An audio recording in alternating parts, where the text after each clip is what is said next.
Bienvenue à tous sur Neutrality Studies. Aujourd'hui encore, nous recevons l'excellent journaliste américain Patrick Henningsen. Patrick, bienvenue de nouveau. C'est un plaisir d'être avec vous, Pascal. Merci d'être de retour, car vous revenez tout juste d'un séjour en Iran, et c'est de cela que nous voulons parler. Vous y étiez? Si je me souviens bien, vous vous y êtes rendu pour les funérailles de l'ayatollah Khamenei, afin d'y assister et de faire un reportage sur place. Vous y avez passé pas mal de temps. Pouvez-vous nous en donner l'essentiel, ce que vous avez vu et les impressions que cela vous a laissées?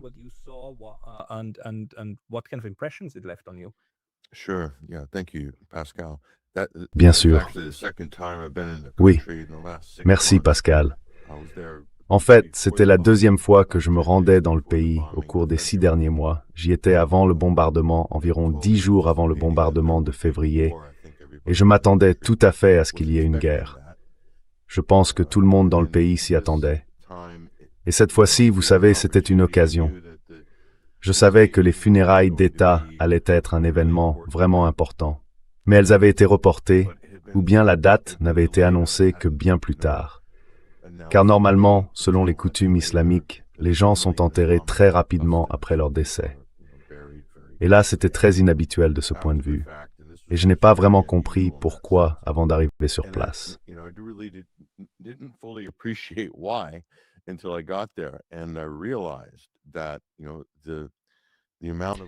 Et je me suis rendu compte, vous savez, de l'ampleur de la logistique nécessaire pour un événement de cette envergure.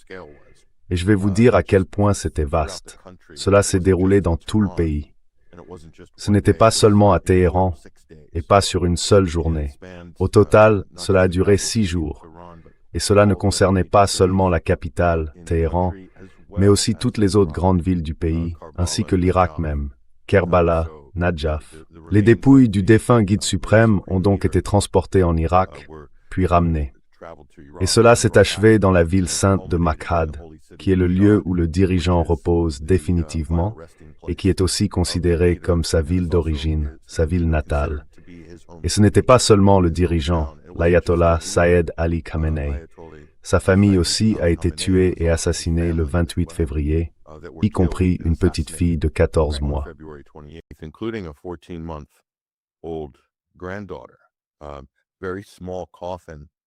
Un tout petit cercueil qui se trouvait lui aussi parmi les autres. Vous pouvez donc imaginer à quel point c'était chargé d'émotions. 15 millions de personnes dans les rues de Téhéran. Alors, je ne connais pas la répartition exacte, mais ce chiffre a été reconnu par le Financial Times, d'accord? C'est donc un média basé au Royaume-Uni. Cela s'est déroulé sur samedi, dimanche et lundi. Mais, le lundi, les estimations les plus prudentes situaient le nombre de participants entre 8 et 10 millions. Prudentes pour le lundi. C'était le dernier jour du cortège funèbre à Téhéran.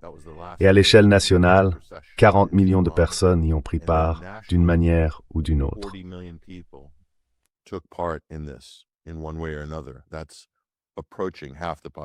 Cela approche la moitié de la population.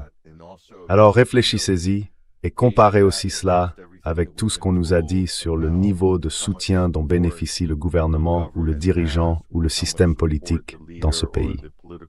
Ce qu'on nous dit en Occident, ce qu'on nous répète depuis très longtemps, c'est qu'il vacille au bord de l'effondrement. Vous avez probablement vu le documentaire de Lindsey Graham. Des extraits ont été diffusés où il réfléchit à voix haute alors qu'il traverse Washington en voiture. Nous voulons simplement faire tomber quelques villes, puis impliquer les Arabes, et nous pensons que cela arrivera assez vite. Il parle de l'effondrement de la société iranienne et du régime iranien, pour ainsi dire.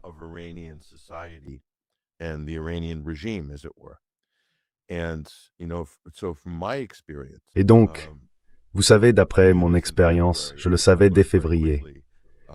Je l'ai compris très vite après les émeutes, en voyant l'élan de soutien envers le dirigeant et le gouvernement à la mi-février, après ces soi-disant émeutes.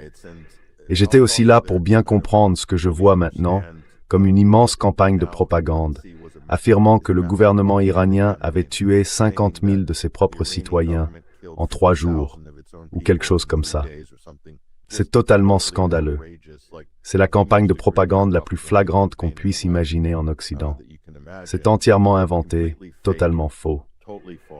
Mais la principale leçon, c'est que tout cela a été conçu pour créer le contexte moral permettant de justifier une guerre à venir ou une attaque contre l'Iran.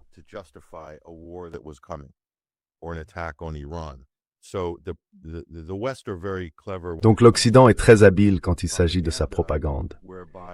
Ils savent même diviser le débat chez les conservateurs, entre des gens comme Thomas Massie ou les anciens conservateurs MAGA anti-guerre, qui disent « bon, vous savez, nous sommes contre la guerre », et les libéraux centristes qui penchent peut-être aussi contre la guerre. Ensuite, quand Trump et Israël lancent la guerre, ils diront « je suis contre Trump ». C'est pas bien, c'est pas une guerre légale. Ils doivent, vous savez, consulter le Congrès pour ça, et ainsi de suite. Mais c'est un régime vraiment très très mauvais. Ils ont tué 50 000 de leurs propres citoyens. Donc c'est mieux qu'ils ne soient plus là. C'est le même argument qu'ils ont utilisé pour Saddam Hussein. Oui. Oui.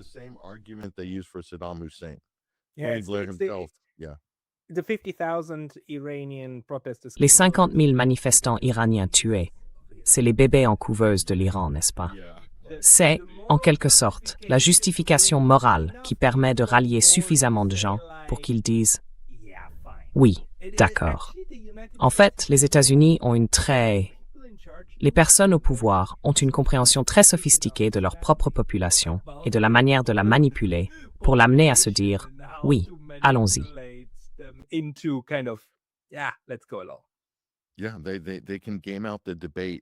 Oui, ils peuvent préparer le débat dans l'espace public à l'avance.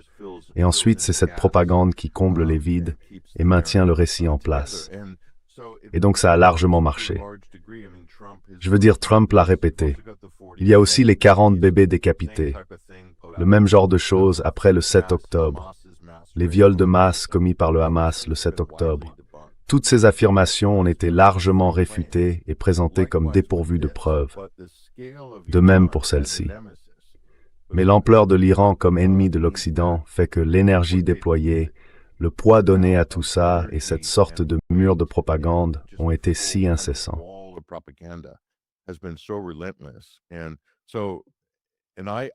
Et donc, d'une certaine manière, j'ai beaucoup mieux compris, lors de ma deuxième venue cette année, vous savez, en fait, pendant la guerre, ou après la principale période d'hostilité, même si ça s'est intensifié pendant que j'y étais, que l'Iran est le pays le plus diabolisé, la société la plus diabolisée, la population la plus déshumanisée, et les dirigeants les plus déformés qui soient, peut-être dans toute l'histoire, du moins à l'époque moderne. On ne peut rajouter les autres pays, dont la Russie.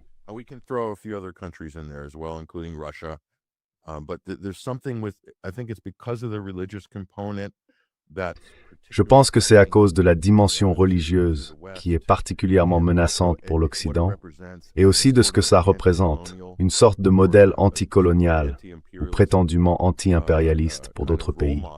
Donc l'Occident et Israël, cette sorte d'équipe, si vous voulez, et plus encore les Européens, adhèrent de plus en plus à cette campagne de diabolisation. Ce n'était pas tellement le cas auparavant, mais ils s'y mettent. Elle vise à délégitimer l'Iran, non seulement en tant que pays ou que je cite régime, mais aussi en tant que civilisation.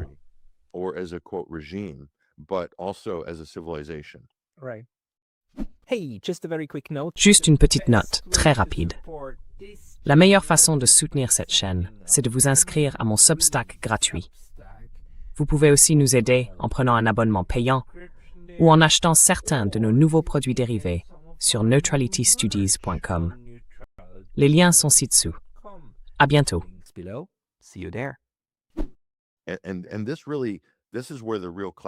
Et c'est vraiment là que le véritable choc se produit. Parce que quand on est sur place, on le comprend. Et ce que j'ai vu était extraordinaire, Pascal. Je n'ai même pas les mots pour le décrire. Le niveau de cohésion sociale, la force de la foule, l'énergie intense dans la rue. Et moi, en tant qu'Américain, et il n'y avait pas beaucoup d'Américains dans les rues de Téhéran, je peux vous le dire, j'étais là, pratiquement seul la plupart du temps. Dans certains cas, complètement seul, au milieu de millions d'Iraniens qui scandaient tous des slogans. Il y avait beaucoup de pancartes rouges réclamant vengeance pour la mort et l'assassinat de leurs dirigeants, et beaucoup de pancartes avec le hashtag Tuez Trump. Voilà.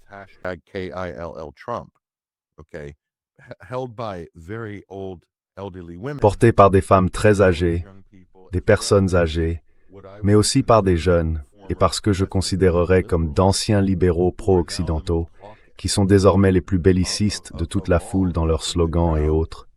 Ils disent « Plus de négociations avec les États-Unis, cette époque est révolue ».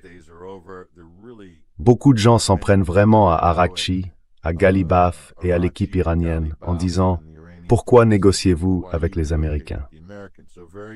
Donc il y a beaucoup d'impatience et une transformation totale du bloc d'opposition sur le plan politique. Et c'est le résultat des attaques américaines et israéliennes. Et par exemple, de l'école de Minab, du massacre de toutes ces jeunes filles dans les premiers jours des bombardements américains et de la campagne de bombardement israélienne.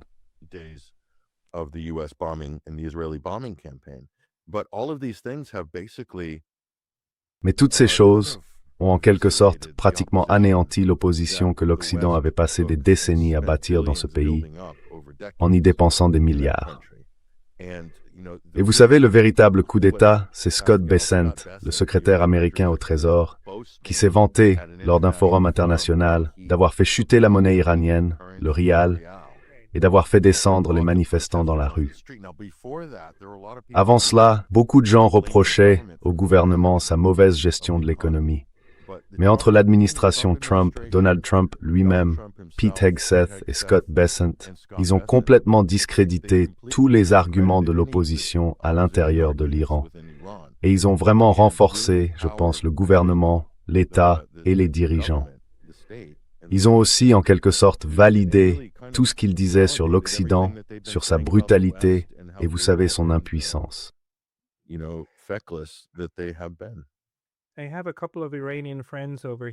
J'ai quelques amis iraniens ici, et ils ne sont globalement pas très contents de leur gouvernement, mais j'en ai entendu plusieurs dire « Écoutez, notre plus gros problème, c'est que ce que ces gens nous répètent depuis 30 ans, que les Américains vont nous attaquer et qu'ils veulent tous nous tuer, c'est réalisé.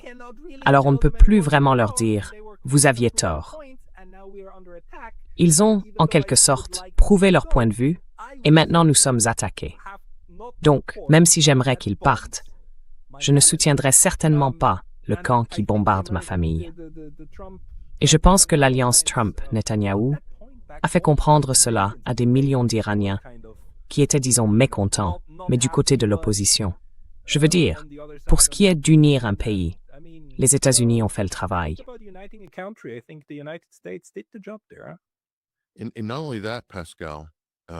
Et pas seulement cela, Pascal.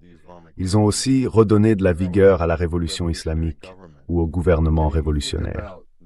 Et si l'on pense aux différentes générations, à la génération de ce regretté guide suprême, l'ayatollah Saïd Ali Khamenei, à sa génération et peut-être à ses enfants qui étaient très jeunes pendant la Révolution, il parle de la fin des années 70 et du début des années 80, de la guerre Iran-Irak, de 1980 à 1988.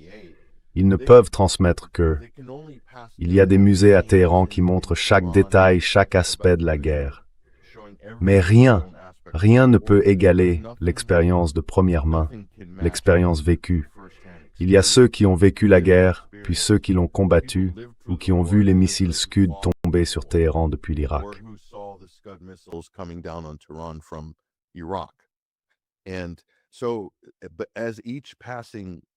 Et à mesure que les années ou les décennies passent, il devient de plus en plus difficile de transmettre le sentiment d'urgence ou les enseignements vraiment profonds qui en découlent.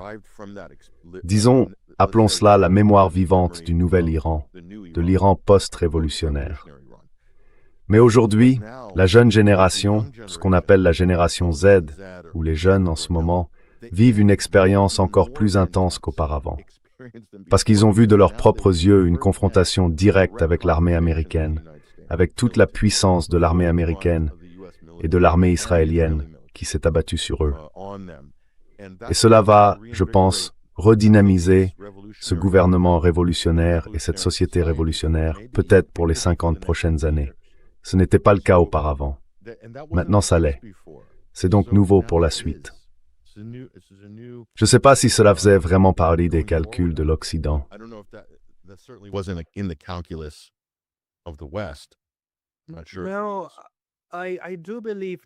Eh bien, je crois qu'au moins, les gens qui travaillaient à la planification pensaient vraiment que c'était un château de cartes. Ils pensaient que ça s'effondrerait.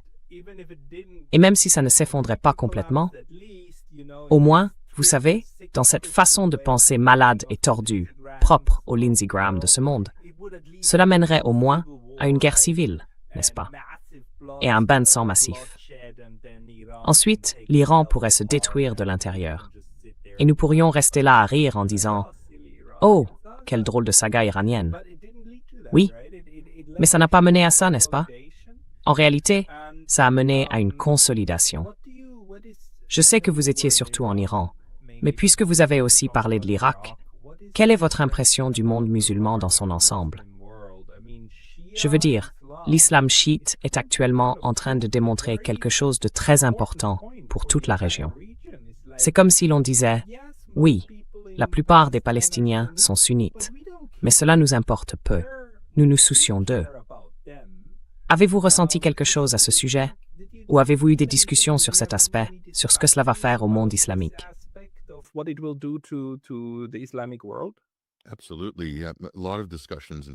Absolument. Il y a eu beaucoup de discussions à ce sujet, en fait. Donc nous parlons de l'Oumma, du monde islamique. Et qu'est-ce qui s'est passé? Parce que l'Iran n'a pas seulement encaissé le choc, il est toujours debout. Et non seulement il est toujours debout, mais il a réussi cet incroyable mouvement de judo géopolitique contre les États-Unis et l'Empire occidental, si l'on peut dire, Israël compris, en inversant le rapport de force. Alors qu'il était l'outsider, totalement surclassé sur le plan militaire, ils ont réussi à inverser le rapport de force. Maintenant, on peut parler, vous savez, des raisons de cela, d'un point de vue purement géopolitique.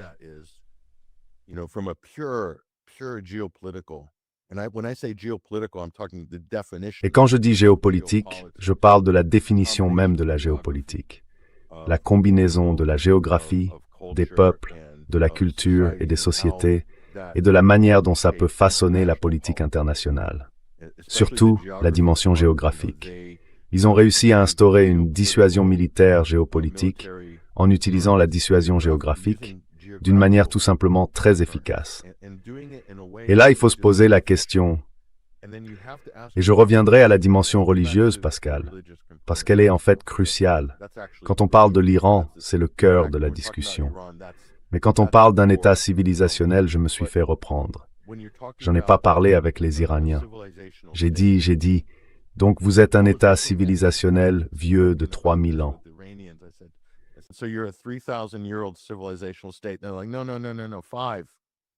Ils disent non, 5. Donc c'est bon, 5. Je reconnais mon erreur. Un État civilisationnel vieux de 5000 ans.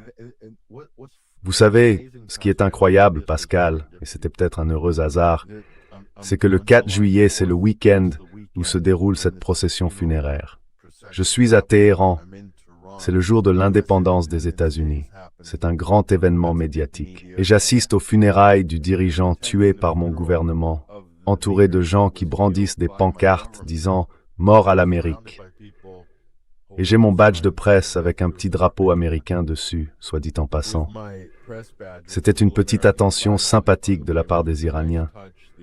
Je ne me suis pas senti mal à l'aise ni menacé, mais j'ai bien perçu l'intensité du moment.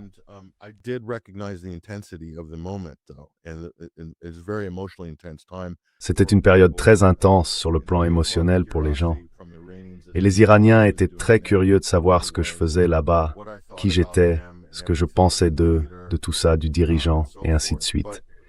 Mais je viens d'un pays qui a 250 ans, mon pays, l'Amérique. Et là, je me trouve dans un état civilisationnel vieux de 5000 ans. À un moment donné, il faudrait que les Occidentaux, et les Israéliens aussi, finissent par le comprendre. Mais ça, je ne sais pas quand ils finiront par le comprendre. Quoi qu'il en soit, Il doit bien y avoir des qualités innées ou inhérentes dans cette société chez ce peuple qui expliquent qu'ils forment un état civilisationnel vieux de 5000 ans. Ils doivent avoir des qualités inhérentes, des atouts, non seulement en tant qu'individus, mais aussi collectivement. Not just as individuals, but collectively. And we see that around the world with, long. Et on le voit partout dans le monde, avec des États civilisationnels anciens, prospères et durables. L'Iran en fait partie. Et vous commencez à voir certaines de ces qualités émerger du gouvernement, dans la manière dont il mène la diplomatie, dont il gère cette administration américaine chaotique et folle, qui ne semble pas savoir d'un instant à l'autre où elle en est, ainsi qu'un régime israélien complètement belliqueux et caustique, résolu à les anéantir. Les Iraniens font donc preuve d'un certain niveau de discipline à pratiquement tous les échelons du gouvernement. Et c'est impressionnant. Cette patience stratégique, vraiment. Ils ont une très bonne compréhension d'eux-mêmes et de ce qu'ils sont. They have a very good understanding of themselves and who they are. Very strong identity system. Un système identitaire très fort. Et ce que j'ai vu aussi, c'est que les gens n'ont pas besoin qu'on leur ordonne de se mobiliser. Ils savent en quelque sorte quand il faut le faire. Ils savent pourquoi ils le font et ils viennent. Et vous savez, on m'a dit que les gens... Trump dit qu'il n'y a pas de nourriture sur les marchés, qu'on a mis le pays à genoux. Moi, j'ai vu davantage de nourriture se distribuer gratuitement dans les rues de Téhéran, pendant les processions funéraires. C'est tout simplement stupéfiant. Comment nourrir 8 millions de personnes, leur donner à boire et éviter qu'elles fassent une insolation. Et tout le monde donne. C'est pareil pour l'Arbaïn, la marche en Irak depuis Karbala. C'est exactement la même chose.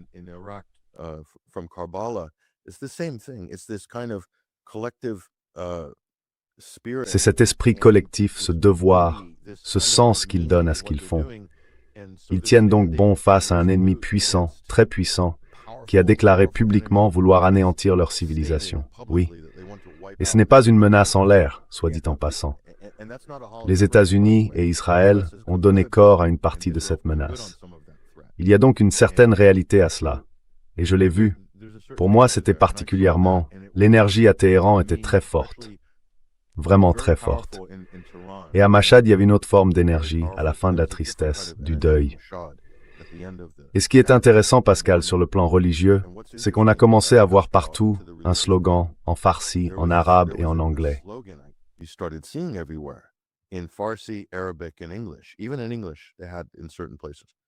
Même en anglais, à certains endroits, c'était écrit « Nous devons nous lever ». C'était partout. Oui. Et il y avait cette représentation graphique emblématique du poing du guide suprême, avec sa bague emblématique de couleur ambre, et sa robe dont les franges étaient légèrement effilochées. Parce qu'il était connu pour ça, vous savez, ne pas acheter de nouveaux vêtements, mais toujours porter ses anciennes robes et ce genre de choses. Une vie très austère. Je suis même allé dans l'une de ses maisons à Mashhad et j'ai vu sa bibliothèque. Elles sont pleines de livres américains, d'ailleurs, de littérature américaine et européenne, de Victor Hugo et de tous les classiques américains. Donc c'est quelqu'un de très érudit, très cultivé. Mais il était écrit « Nous devons nous lever ».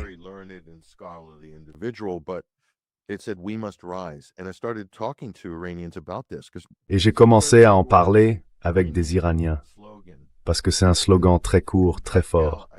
Et Pascal, j'ai reçu tellement de réponses différentes. Et ça, pour moi, c'était fascinant. Parce que les gens disaient « Oh, c'est de la propagande du régime ».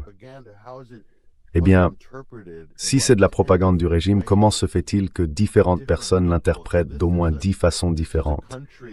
C'est donc un pays qui a, je pense, un intérêt intellectuel et une profondeur intellectuelle généralement sous-estimée en Occident. J'ai demandé, est-ce que cela veut dire que l'islam doit se relever, l'islam chiite, l'Iran en tant que pays? Oui, en tant que pays, c'est notre heure. Nous devons nous lever, et nous devons nous lever contre les oppresseurs. L'islam doit se relever, l'Oumma doit se relever, doit relever le défi.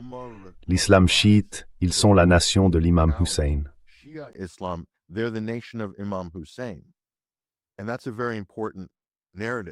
Et c'est un récit très important. Et cela guide vraiment tout le reste. Regardez la constitution iranienne, l'article, je crois, 154. Il impose de défendre les peuples opprimés où qu'ils se trouvent dans le monde. C'est inhabituel, c'est le moins qu'on puisse dire, pour n'importe quel pays ou n'importe quelle constitution. Donc, ce qu'ils représentent à l'échelle mondiale les uns pour les autres, je pense, au sein de l'Iran, mais aussi pour le monde islamique, et pas seulement le monde islamique, c'est qu'ils défendront Cuba, ils défendront le Venezuela, ils défendront les Nord-Coréens ou les Palestiniens, bien sûr, le cas le plus connu. Et en Palestine, ce ne sont pas des Perses ni des Iraniens, ce sont des Arabes levantins. Ils défendraient donc les Irlandais ou qui que ce soit.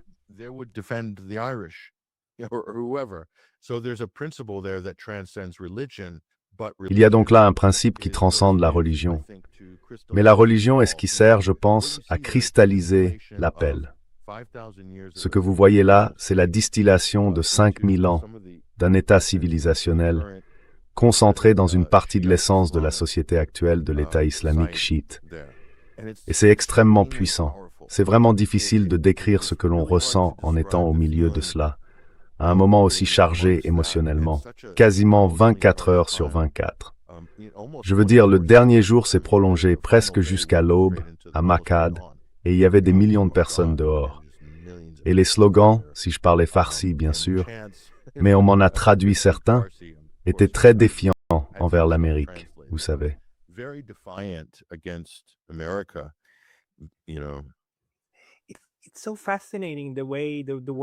C'est fascinant la façon dont les mots que vous employez pour décrire ça. Parce que pour moi, on dirait que vous avez vécu un moment révolutionnaire. La manière dont vous en parlez ressemble à beaucoup de récits de gens qui traversent une véritable révolution. Vous savez, tout le monde dans les rues, avec des armes et tout le reste.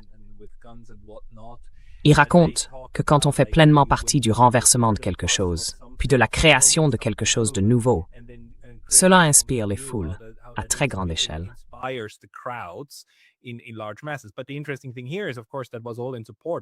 Mais ce qui est intéressant ici, bien sûr, c'est que tout cela soutenait le gouvernement, même qui était au pouvoir et qui était censé être détesté, et tout le reste. On a donc presque l'impression que vous avez assisté à une sorte de lutte contre la grande structure de pouvoir, celle qui est au sommet, n'est-ce pas?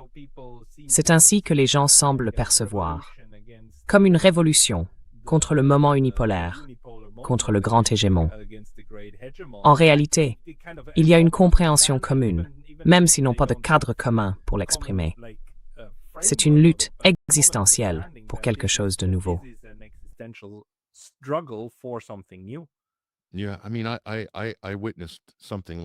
Oui, enfin, j'ai été témoin de quelque chose de ce genre, mais eux aussi en sont témoins ensemble, parce que c'est un moment historique. C'est un point de rupture dans l'histoire et la société iranienne après la Révolution, surtout parce que ce dirigeant a traversé 2 générations, avec 37 ans comme guide suprême. Donc pour la plupart des gens, surtout s'ils ont, disons, plus de 20 ans, ou s'ils en ont 40, 50 ou 60, pendant toute leur vie d'adulte, c'est la seule figure paternelle nationale qu'ils aient connue. C'est leur mentor, c'est leur enseignant. Et on entend souvent ce mot « notre enseignant », n'est-ce pas? J'ai aussi entendu cela à propos de Hassan Nasrallah, considéré lui aussi comme un enseignant. Ce sont donc des figures intellectuelles extrêmement puissantes en matière de leadership.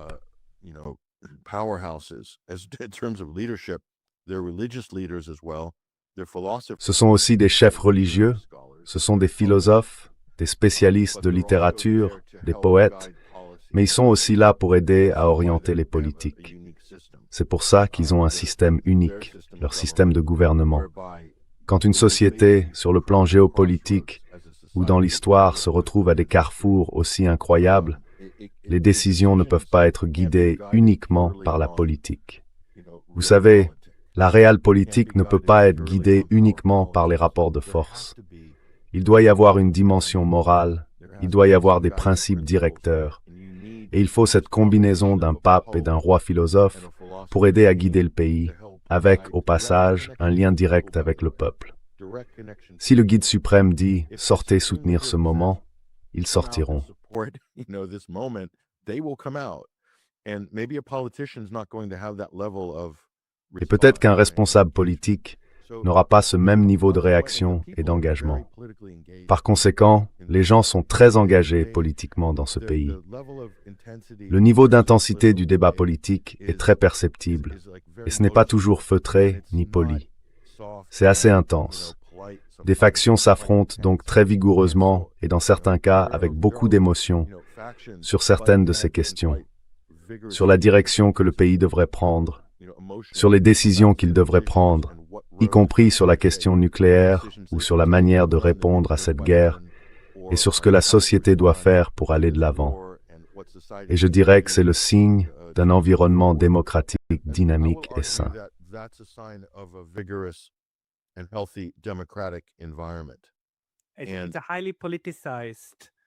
C'est une société très politisée, n'est-ce pas?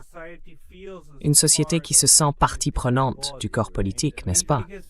Je veux dire, en Suisse, on a des choses très similaires, mais on a la démocratie directe. Les débats deviennent très vifs parce qu'on sait qu'on est concerné, n'est-ce pas? Et moi, je veux convaincre les autres. Les Iraniens ont ça aussi. Même si nos médias de propagande nous diraient que le guide suprême prend toutes les décisions et que tout le monde suit, n'est-ce pas?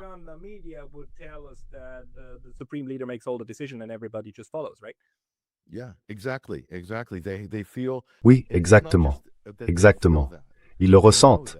Ce n'est pas seulement qu'ils le ressentent, ils le savent. Parce que, vous savez, dans ce pays, ils disposent d'un mécanisme pour construire le consensus. Il est très sophistiqué et il inclut la population. Et les dirigeants politiques sont très attentifs à la population. Mais ce processus de cristallisation du consensus, si l'on peut dire, avance peut-être un peu plus lentement. Il demande un peu plus de temps. C'est pas un système de consensus imposé d'en haut.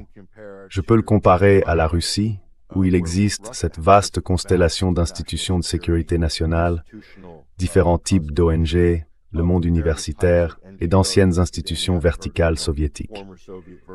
Tout cela travaille ensemble pour dégager le consensus russe en matière de sécurité nationale. C'est très sophistiqué et cela avance parfois incroyablement lentement, mais c'est très réel. Et donc, il peut travailler avec tous ces milliers de personnes.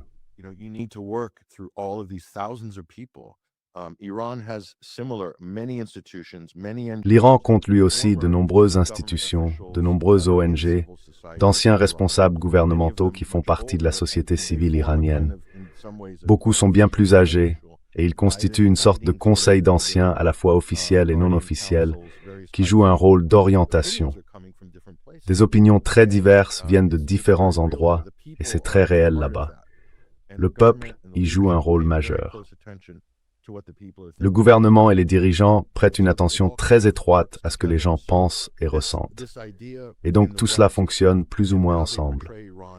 Cette idée en Occident et la manière dont on présente l'Iran comme un extrémisme religieux, comme une secte chiite duodécimène, un culte religieux obsédé par l'eschatologie. Si vous voulez parler de culte religieux obsédé par l'eschatologie, il ne faut pas chercher plus loin que l'évangélisme chrétien, le sionisme chrétien ou le sionisme tout court.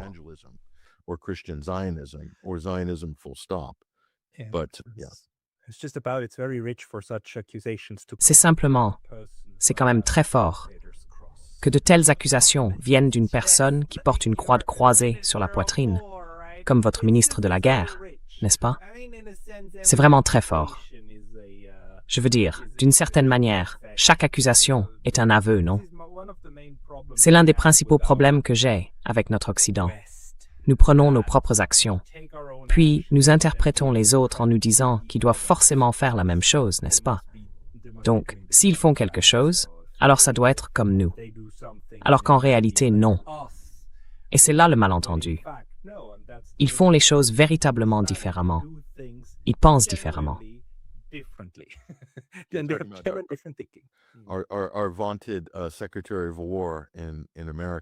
Notre très vanté secrétaire à la guerre américain, vous faites référence à Pete Hegseth, avec la croix de Jérusalem et diverses autres iconographies de croisés tatouées de façon permanente sur le corps. Mais pour revenir à votre point précédent, Pascal, est-ce bien ce qui s'est passé?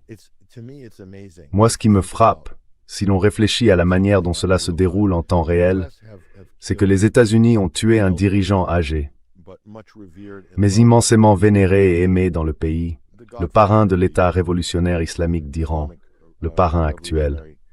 Ils l'ont tué. Maintenant, son fils a été désigné comme l'héritier présomptif, d'accord, par l'Assemblée des experts et accepté par le peuple. Mais son fils n'est pas apparu en public. Cela a suscité une énorme controverse.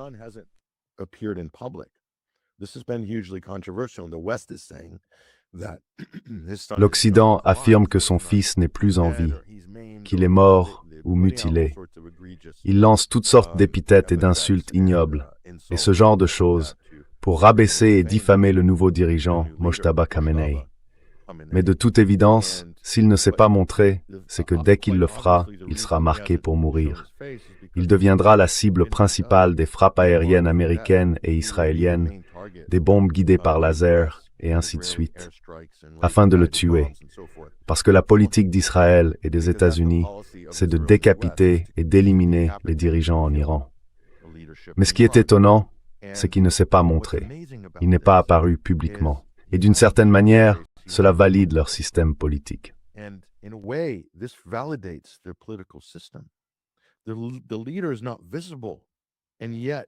Le dirigeant n'est pas visible. Et pourtant, il y a plus de cohésion et de solidarité que jamais, et davantage de soutien à la direction. Ils savent très bien que sa vie, ainsi que celle de sa famille, sont en danger, simplement parce qu'il a été propulsé au premier plan, à la tête du pays. Et ils l'acceptent. La population le comprend et l'accepte. En Iran, il n'y a pas de petit débat mesquin sur ce sujet. C'est simplement connu et accepté. Mais l'Occident ne sait pas comment gérer cela. Parce qu'on nous a dit que si vous coupez la tête du serpent, le régime s'effondrera. Et vous savez, c'est ce genre de rhétorique militariste à la Dr Folamour à laquelle nous sommes tellement habitués, surtout lorsqu'elle vient des États-Unis.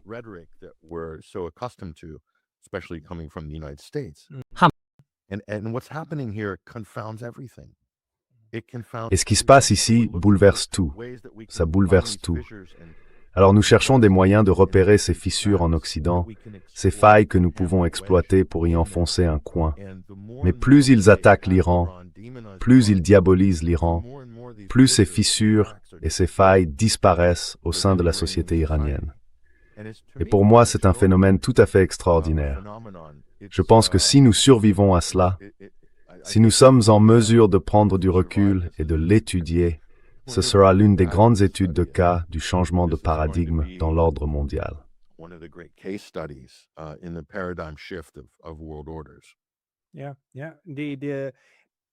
Oui, oui. Vous savez, malgré tout ce que les guerres ont de terrible, elles ont tendance à apporter de la clarté à un moment donné, à cause de la violence et de tout le reste. Certaines choses remontent à la surface, vous voyez? Elles apparaissent. Et certaines puissances montrent qu'elles n'ont pas le pouvoir qu'elles prétendent avoir. Je pense que les États-Unis en font partie aujourd'hui. Ils le montrent.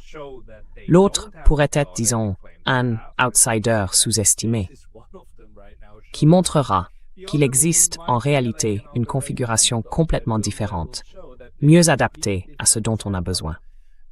Je veux dire, on voit maintenant que l'Iran a une stratégie complètement, radicalement différente de ce que n'importe quelle école de relations internationales en Occident vous aurait dit. La stratégie, c'est « nous sommes capables d'encaisser, nous mènerons des frappes de riposte conventionnelles, nous rétablirons la réciprocité, nous tiendrons bon et nous décentralisons le commandement militaire. »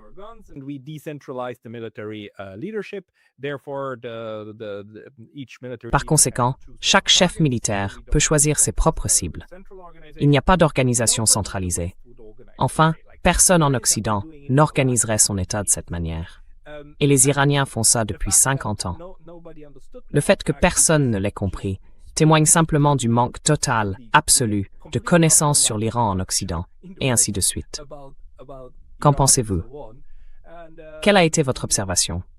Comment les autres médias, pas seulement en Occident, pas seulement aux États-Unis et en Europe, mais aussi les Chinois et le Sud global, ont-ils réagi? Avez-vous vu des médias africains, par exemple? Comment le Sud global a-t-il réellement interprété cela? parce que c'est un signal énorme, probablement plus important encore que la Russie et l'Ukraine.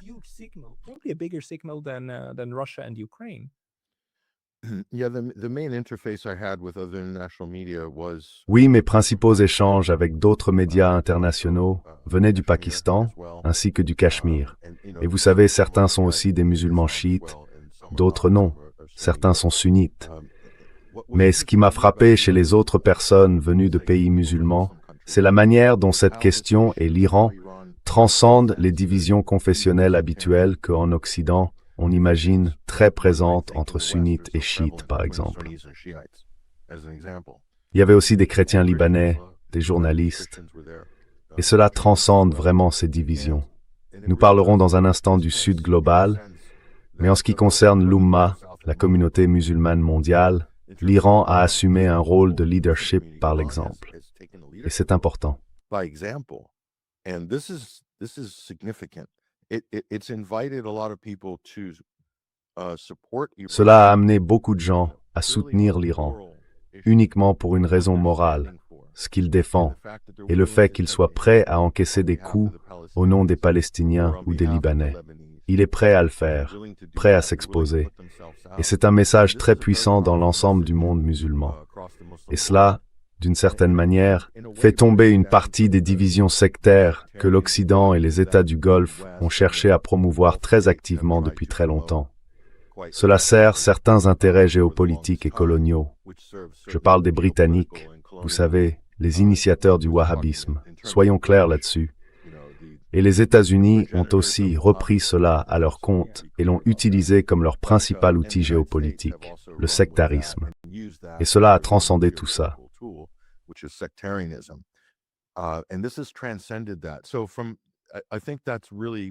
Donc je pense que c'est vraiment positif d'une certaine manière. Parce que pour beaucoup de journalistes du monde entier, qui viennent de pays musulmans ou non, cela veut dire qu'ils n'ont plus besoin de filtrer cette histoire à travers une grille confessionnelle. Ça veut dire que l'histoire est très claire. Elle est simple. Et je pense que c'est quelque chose sur lequel l'Occident ne comptait pas. Parce qu'il faut voir que l'Amérique a tellement investi pendant des décennies dans le récit sunnite contre chiite. Des décennies. Et ils continuent d'y consacrer tous leurs efforts. Vous savez, même Tulsi Gabbard poussait agressivement ce récit lorsqu'elle travaillait pour Fox, juste avant l'élection de 2024. Ce qui était assez surprenant, choquant et décevant pour certains d'entre nous qui l'avaient soutenue à l'époque où elle se présentait à la présidence comme candidate anti-guerre.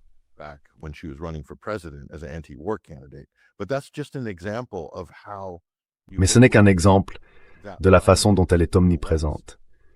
Cette ligne se trouve en Occident. Je pense donc que beaucoup de journalistes internationaux étaient assez, vous savez, heureux de me voir, moi et d'autres personnes venues d'Occident, et d'échanger avec nous, de nous parler. Et vous savez, on ne peut pas être là sans poser de questions, sans s'informer sur leur vie religieuse, sur leur foi, sur ce qui se passe sous vos yeux. Parce que c'est une partie intégrante de la manière dont ce drame se déroule. En particulier ces funérailles et les visites de lieux saints comme Mashhad et le grand sanctuaire de l'imam Reza, et ainsi de suite. Tout cela est très important dans le récit que les gens ont de leur histoire.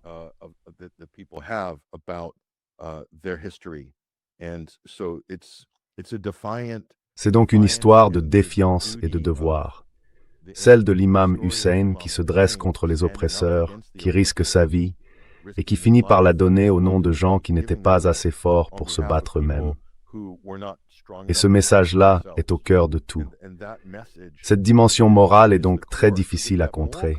Vous savez, c'est un message universel qui appelle le soutien de tout le monde. Cela permet d'universaliser ce principe et de l'appliquer à n'importe qui dans le monde. N'importe qui peut embrasser cette cause. Il n'est même pas nécessaire d'être musulman chiite. L'Iran joue donc une sorte de rôle exemplaire dans l'islam, dans la géopolitique, dans une perspective anticoloniale, ou, quelle que soit la manière dont vous voulez la présenter, anti-impérialiste, anti-hégémonique. On pourrait dire que le meilleur terme est sans doute anti-hégémonique.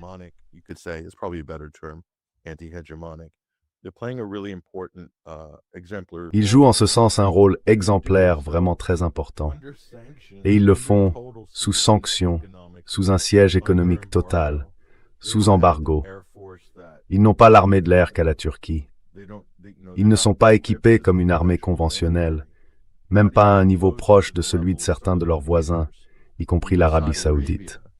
Et pourtant, ils ont réussi, d'une manière ou d'une autre, à tirer parti des ressources dont ils disposent et à se concentrer sur une forme d'anticipation de l'avenir de la défense nationale et de la guerre. Comme vous l'avez dit précédemment, ils se préparent depuis des décennies à faire face à une attaque menée par les États-Unis, et ils ont réussi à y parvenir. Et vous savez, comment ont-ils pu faire ça? J'ai voyagé partout en Asie occidentale, Pascal. Et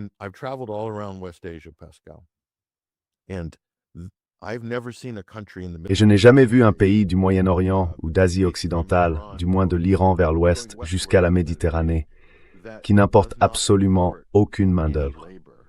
Autrement dit, dans ce pays, tout le monde travaille. Du bas de la société jusqu'en haut, pour ainsi dire, tout le monde travaille. C'est un pays extrêmement éduqué.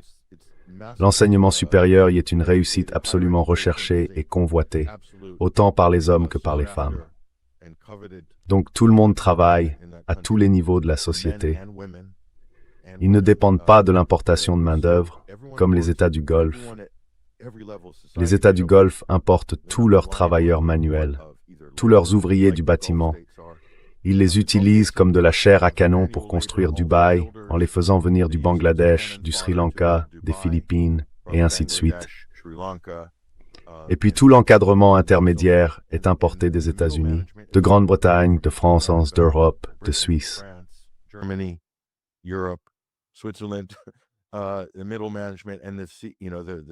Les cadres intermédiaires et les dirigeants sont généralement des Arabes du Golfe, bien sûr pour la plupart. Mais ils importent tout. L'Iran est totalement autosuffisant. Donc, du point de vue du capital humain, ils ont réussi à mettre au point un programme de missiles de pointe.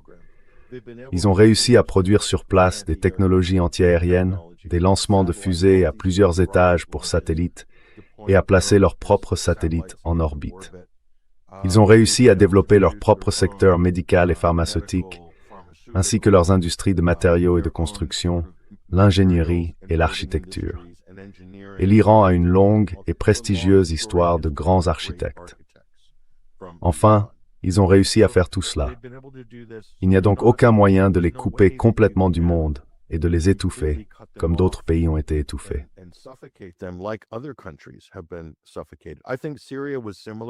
Je pense que la Syrie était similaire sur ce point. En Syrie, tout le monde travaillait. Ils n'apportaient pas de main-d'œuvre. Et ce n'était pas vraiment dans les usages d'en importer, comme c'est le cas, disons, au Liban. Il y a beaucoup de main-d'œuvre peu qualifiée, importée d'Érythrée, d'Éthiopie, des Philippines, comme des nounous et des domestiques venus du Nigeria et d'autres pays africains. On ne voit pas ça en Syrie. Donc, la Syrie était similaire à l'Iran à cet égard. Mais du point de vue du capital humain, Pascal, s'il n'y avait pas de sanctions, si c'était un marché libre, je ne vois pas comment les États du Golfe pourraient rivaliser avec l'Iran.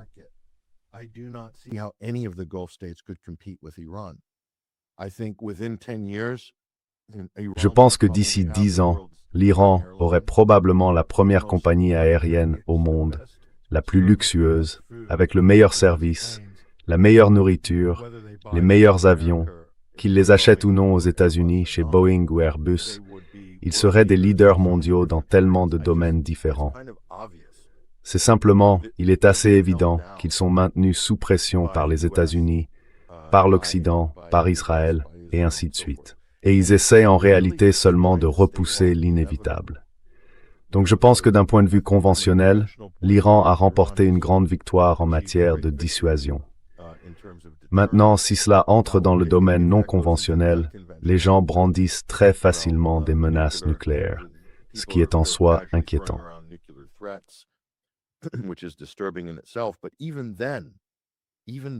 Mais même dans ce cas-là, ça ne va pas. Même une attaque nucléaire contre l'Iran, qu'elle soit limitée ou non, ne mettra pas fin à cette civilisation. Elle n'éliminera pas ce peuple. Et je pense que l'inanité même de cette idée finira, espérons-le, par s'imposer. Mais vous savez, le Japon est un bon exemple. Les États-Unis ont largué 2 bombes atomiques sur le Japon. Est-ce que cela a mis fin à la civilisation japonaise? Absolument pas. Ça l'a changé, ça a changé sa politique. Mais le Japon reste un État civilisationnel, parmi d'autres États civilisationnels. Donc l'Iran n'est pas différent.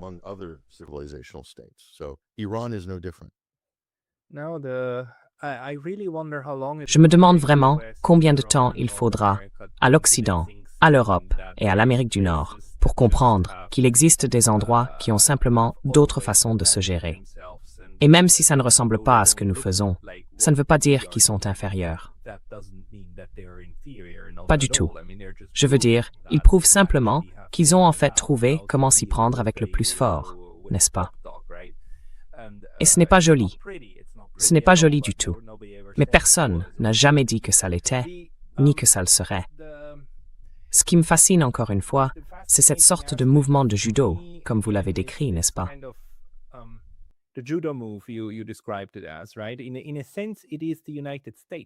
D'une certaine manière, ce sont les États-Unis qui ont désormais libéré tout le potentiel de l'Iran. Pas seulement comme une sorte de repère montrant ce qui est possible, mais aussi comme, vous savez, comme la cohésion sociale au sein du pays, qui est probablement le plus grand atout qu'un pays, qu'une nation puisse avoir, la cohésion sociale. Ce qui ne veut pas dire que tout le monde doive, d'une manière fasciste, marcher dans la même direction. Je pense que l'Iran montre que c'est l'inverse. Chacun suit son propre chemin, mais il semble qu'ils en soient sortis ainsi. C'est maintenant le nouveau poste.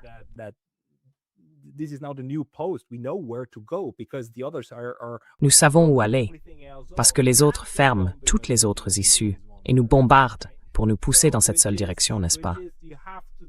Donc, il faut prendre sur soi et devenir le porte-étendard d'une meilleure forme de politique, même si vous ne le voulez pas. J'ai des amis iraniens qui m'ont dit « Bon, nous sommes un peu mécontents, parce que pourquoi devrions-nous recevoir les bombes à la place des Palestiniens? » Enfin, c'est très grave pour eux, mais pourquoi nous? Mais maintenant, il s'avère que ces bombes vous tombent dessus de toute façon. Donc je veux dire, ça change un peu la donne, non? Quelle est votre évaluation globale de la manière dont cela va façonner les prochains mois et les prochaines années de ce conflit?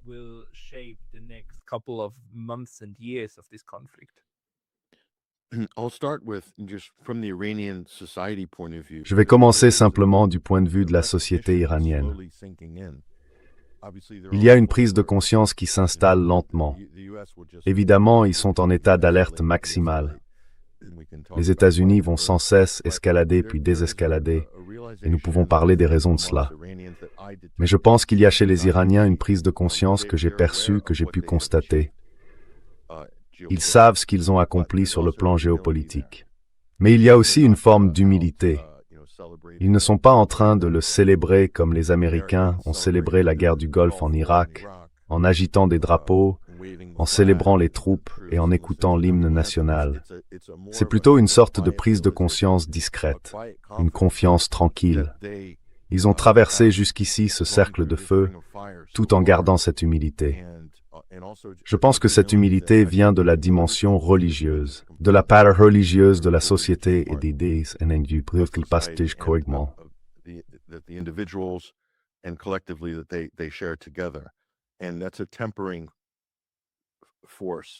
Et c'est une force de modération qui est vraiment essentielle. Cela veut dire qu'ils sont très concentrés, très observateurs, très patients, très intellectuels.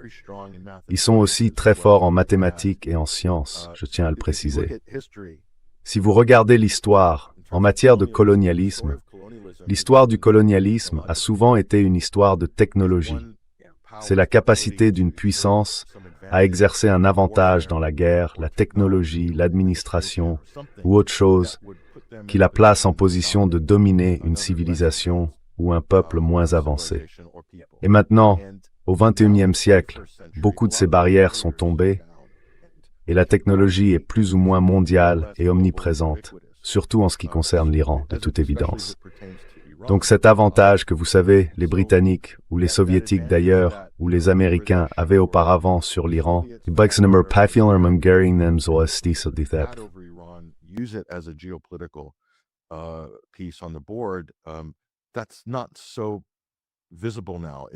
ce n'est plus aussi visible aujourd'hui. C'est parti. Ça s'est dissous. Et l'Iran le démontre maintenant, je pense. Il n'existe aucune technologie qui puisse être déployée contre lui, qu'il s'agisse d'une guerre de 5e génération via Internet, de la mobilisation d'émeutes violentes, et ainsi de suite, ou du largage par milliers de terminaux Starlink d'Elon Musk sur l'Iran. Ils ont fait face à tout cela, pas seulement d'un point de vue technologique, mais aussi d'un point de vue stratégique, social et de l'art de gouverner. Et c'est assez incroyable. Donc c'est vraiment important.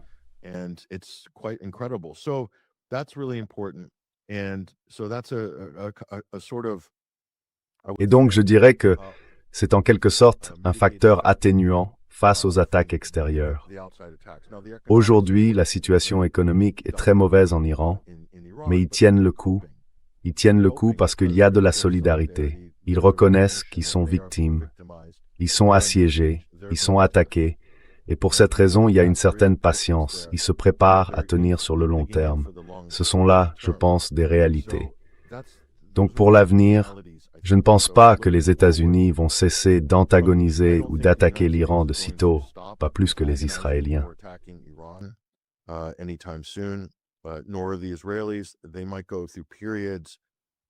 Ils peuvent passer par des périodes où ils mènent de fausses négociations ou montent une fausse manœuvre autour d'un protocole d'accord.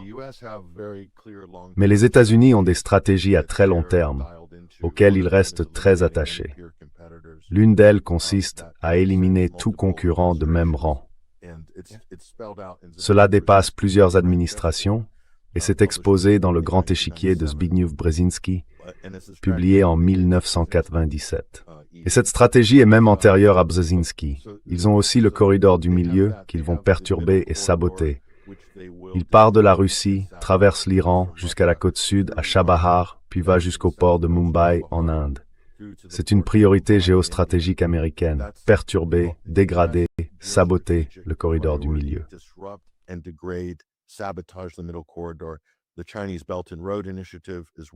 L'initiative chinoise des nouvelles routes de la soie, elle aussi, sabote et perturbe les nouvelles routes de la soie chinoises. C'est une grande stratégie et un objectif américain cohérent sur le long terme. Nous avons aussi les points de passage stratégiques, le détroit de Bab el-Mandeb, le détroit d'Ormuz, le contrôle de ces voies navigables essentielles et le fait de ne pas permettre à un concurrent de même rang de les contrôler. Tout cela fait partie intégrante des stratégies américaines. Ce sont toutes des priorités du Pentagone. Le Pentagone est financé, ces opérations sont financées et elles vont se poursuivre. Elles pourront être réduites, puis elles reprendront de l'ampleur. Et ce que les États-Unis font, c'est utiliser le protocole d'accord, le MOU, comme un leurre, afin de créer et de mettre en scène des provocations dans les détroits et autour de ceux-ci, pour aller frapper sélectivement des infrastructures sur une longue période.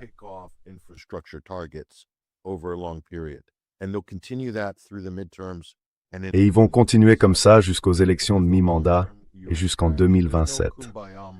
Parce que la stratégie américaine, à long terme, il n'y aura pas de moment de réconciliation, pas sous l'administration Trump. Ça n'arrivera pas. La seule raison pour laquelle les États-Unis réduiront leur stratégie à long terme, c'est s'ils n'ont pas à ce moment-là le matériel ou les ressources nécessaires pour faire ce qu'ils veulent faire.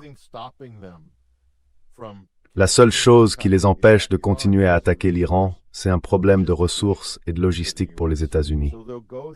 Donc ils vont jouer cette comédie. Vous savez, Donald Trump en a encore fait une cette semaine. Oh, les Iraniens nous demandent de négocier. Les Arabes veulent qu'on arrête les attaques. Et pour le bien de l'humanité et pour le peuple iranien, nous allons faire preuve de clémence et négocier.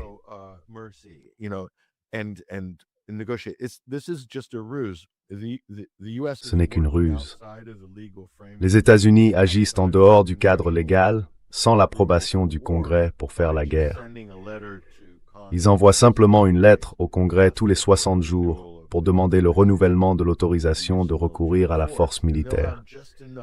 Et ils auront juste assez d'intercepteurs, juste assez de missiles pour mener une campagne de 10 à 14 jours. Ensuite, ils vont multiplier ces menaces massives, puis s'en servir pour prétendre que cela leur donne un levier en vue d'un accord. Et l'accord échouera. Et dans certains cas, les États-Unis vont utiliser dès maintenant le fait que Trump a dit « Oh, nous reculons et nous concluons un accord ». Si l'on regarde leurs antécédents, c'est aussi un feu vert pour une attaque des États-Unis et d'Israël. Oui, oui, non. Donc on va voir ça se répéter encore et encore, Pascal, je le prédis, jusqu'aux élections de mi-mandat et même au-delà. Non, je suis d'accord. Et c'est aussi là que Brian Berletic et d'autres ont tout à fait raison de le souligner. C'est une politique profondément ancrée, qui se joue en réalité en dessous du niveau des décisions prises au jour le jour, et ainsi de suite. Mais cela ne fait que confirmer, une fois de plus, la stratégie des autres, qui consiste à dire « Oui, il faut simplement l'état de guerre permanent que les États-Unis imposent est permanent. Donc la seule manière d'y faire face, c'est de leur retirer les moyens de le mettre en œuvre. C'est ce sur quoi ils travaillent. Voilà le sujet. Ils l'ont compris, avec les Russes également. Et je pense que les Chinois, de plus en plus, comprennent eux aussi que bon, il faut simplement s'assurer que les États-Unis ne puissent pas le faire. Ce n'est pas qu'ils ne veulent pas le faire. Vous ne changerez jamais leur volonté, mais vous pouvez changer leur capacité à agir.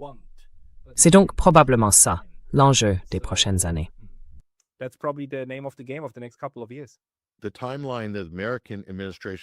Le calendrier sur lequel travaille l'administration américaine, c'est, vous savez, des échéances de 2 et 4 ans qui correspondent aux élections.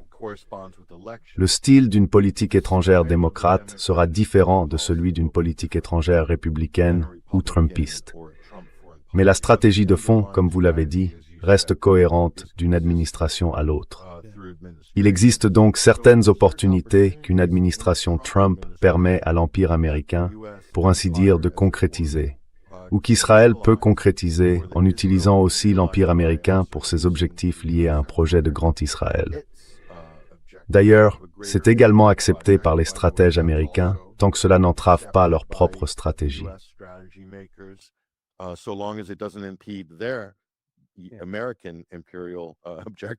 Les objectifs impériaux américains. Mais il y a donc, au cours des 2 années restantes de l'administration Trump, une occasion de faire certaines choses fracassantes.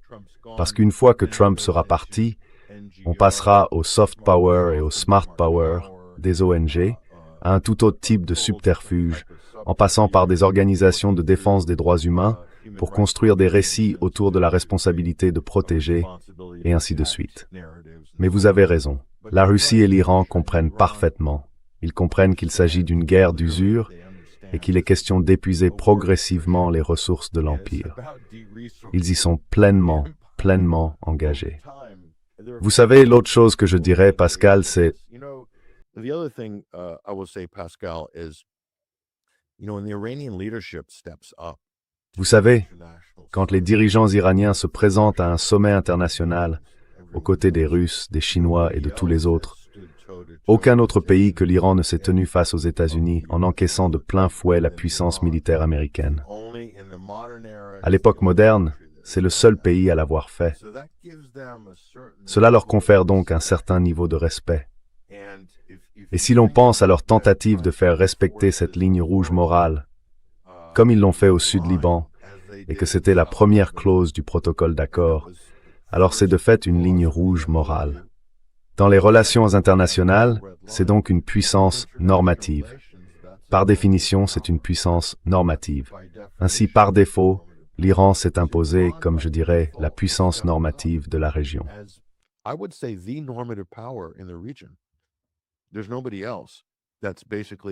Il n'y a personne d'autre qui essaie, en substance, de faire respecter une ligne rouge fondée sur un principe moral ou lié aux droits humains.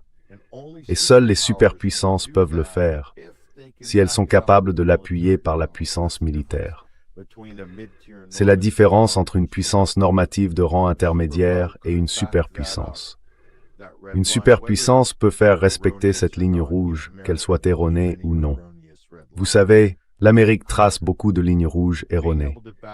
Soyons clairs. La capacité de l'appuyer par la puissance dure, c'est ce qui fait de vous une superpuissance. Donc l'Iran, de fait, peut-être pas volontairement, mais de fait, occupe cette position, au moins dans la région.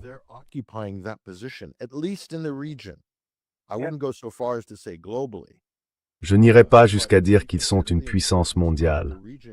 Mais si l'on considère l'importance de la région comme point d'appui géopolitique et géostratégique, alors en réalité on peut dire qu'ils sont une superpuissance mondiale au regard du rôle qu'ils jouent dans cette charnière importante, en quelque sorte, entre l'Ouest et l'Est.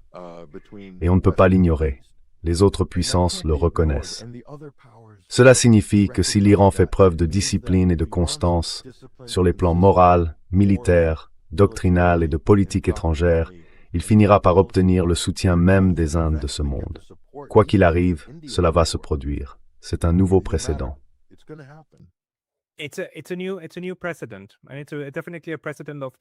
c'est assurément un précédent du monde multipolaire sur lequel nous reviendrons un jour pour en tirer des conclusions. Mais pour l'instant, je tiens vraiment à vous remercier de nous avoir fait part de toutes ces expériences et observations.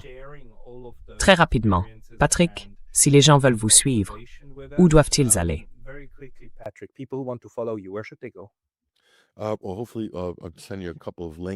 Eh bien, j'espère pouvoir vous envoyer quelques liens, si on peut les mettre juste en dessous, mais suivez-nous absolument sur 21stcenturywire.com. Soutenez aussi notre chaîne YouTube. Alphabet ne nous fait aucun cadeau, donc on a besoin que les gens s'y rendent directement. Mettez un j'aime et abonnez-vous. Je vous enverrai ce lien, ainsi que celui de notre Substack. Cette année, on commence tout juste à développer notre présence sur Substack également. Donc oui, tout soutien de la part de qui que ce soit est très apprécié.